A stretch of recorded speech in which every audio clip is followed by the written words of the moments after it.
ಅದು breakfast meeting ಅಲ್ಲ, break meeting ಅದು. ಅಲ್ಲಿ ಏನು ನಡೆಯಲ್ಲ.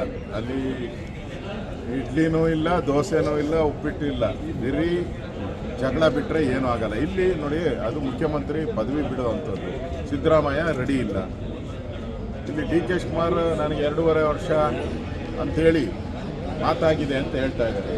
ಡೈರೆಕ್ಟಾಗಿ ಹೇಳ್ತಾ ಇದ್ದಾರೆ, 6 ಜನದ ಮಧ್ಯೆ ಆಗಿದೆ ಅಂತಾನೆ ಡೈರೆಕ್ಟಾಗಿ ಹೇಳ್ತಾ ಇದ್ದಾರೆ. ಈಗ ಕೇಂದ್ರದ ನಾಯಕತ್ವ ಏನಾದರೂ ದಮ್ಮಿದ್ರೆ ಅವ್ರಿಗೆ, ಕೇಂದ್ರ ನಾಯಕರ ಶಕ್ತಿ ಇದ್ದರೆ, ವೀಕ್ ಅಲ್ಲ ಅಂದರೆ ಅವ್ರು ಅನೌನ್ಸ್ ಮಾಡಬೇಕಾಯ್ತು. ಹೌದು, 2.5 ವರ್ಷ ಆಗಿತ್ತು, ನಾವು ಅದನ್ನು ತೀರ್ಮಾನ ಮಾಡ್ತೀರಿ ಅಂತ ಹೇಳಬೇಕಾಯ್ತು. ಅದು ವೀಕ್ ಹೈಕಮಾಂಡ್. ನವೆಂಬರ್ ಅಲ್ಲ ರೀ, ಲಾಸ್ಟ್ ನವೆಂಬರಿಂದ ಈ ನವೆಂಬರ್ವರೆಗೂ ಇದೆ ಡ್ರಾಮಾ. ಪಕ್ಕಾ ವೀಕು. ಅದಕ್ಕೆ ಓಡೋಗ್ಬಿಡ್ತಾರಲ್ಲ. ಸೋನಿಯಾ ಗಾಂಧಿನೂ ಫಾರಿನ್ಗೆ ಹೋಗ್ಬಿಟ್ರು, ರಾಹುಲ್ ಗಾಂಧಿನೂ ಫಾರಿನ್ಗೆ ಹೋಗ್ಬಿಟ್ರು. ಅವ್ರಿಗೆ ರೆಸ್ಪಾನ್ಸಿಬಿಲಿಟಿ ಇಲ್ಲ ರೀ. ಒಂದು ಫ್ಯಾಮಿಲಿಗೋಸ್ಕರ ಕಾಂಗ್ರೆಸ್ ಪಾರ್ಟಿ ಇದೆ, ಅದು ಬಿಟ್ಟರೆ ಏನೂ ಇಲ್ಲ ಅಲ್ಲಿ. ಸುರ್ಜೇವಾಲಾ ಅಂತೂ ಪತ್ತೆ ಇಲ್ಲ.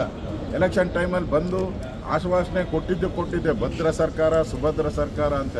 ಯಾವುದಿದೆ ಸುಭದ್ರ ಸರ್ಕಾರ? 1 ವರ್ಷದಿಂದ ನೋ ಡೆವಲಪ್ಮೆಂಟ್, ಯಾವುದೇ ಡೆವಲಪ್ಮೆಂಟ್ ಇಲ್ಲ, ಏನೂ ಆಗ್ತಾ ಇಲ್ಲ.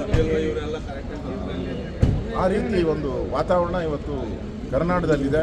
ಕರ್ನಾಟಕ ಜನ ಇವತ್ತು ಹಳ್ಳ ಬಿದ್ದಿರೋ ರಸ್ತೆಗಳು, ಲಾ ಆ್ಯಂಡ್ ಆರ್ಡರ್ ಪ್ರಾಬ್ಲಮ್ ಆಗಿರೋದು, ಜೈಲುಗಳಲ್ಲಿ ಬಾರ್ ನಡೀತಾ ಇದೆ, ಜೈಲುಗಳಲ್ಲಿ ವೈನ್ ತಯಾರು ಮಾಡ್ತಾರಂತೆ, ವೈನ್ ಫ್ಯಾಕ್ಟ್ರಿ ಔಟ್ ಇದೆ ಜೈಲುಗಳಲ್ಲಿ.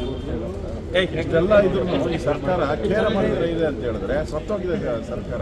ಅದರಿಂದ ಇಲ್ಲಿ ಕೇಂದ್ರದ ಏನು ನಾಯಕರಿದ್ದಾರೆ ಕಾಂಗ್ರೆಸ್, ಅವರು ವೀಕ್ ಆಗಿರೋದ್ರಿಂದ ಇಲ್ಲಿ ಅಡ್ವಾಂಟೇಜ್ ತಗೊಳ್ತಾ ಇದ್ದಾರೆ. ಡಿ ಕೆ ಶಿವಕುಮಾರ್ ಮತ್ತು ಸಿದ್ದರಾಮಯ್ಯ ಅಡ್ವಾಂಟೇಜ್ ತಗೊಂಡು ಸವಾರಿ ಮಾಡ್ತಾ ಇದ್ದಾರೆ, ಕೇಂದ್ರದ ನಾಯಕರ ಮೇಲೆ ಸವಾರಿ ಮಾಡ್ತಾ ಇದ್ದಾರೆ. ಅದರಿಂದ ರಾಜ್ಯದ ಕಾನೂನು ಸುವ್ಯವಸ್ಥೆ ಹದಗೆಟ್ಟಿದೆ, ಅಭಿವೃದ್ಧಿ ಹದಗೆಟ್ಟಿದೆ. ಬ್ರೇಕ್ಫಾಸ್ಟ್ ಮೀಟಿಂಗ್, ಇದು ಬ್ರೇಕ್ ಆಗೋ ಮೀಟಿಂಗ್ ಅಂದರೆ 100% ಬ್ರೇಕ್.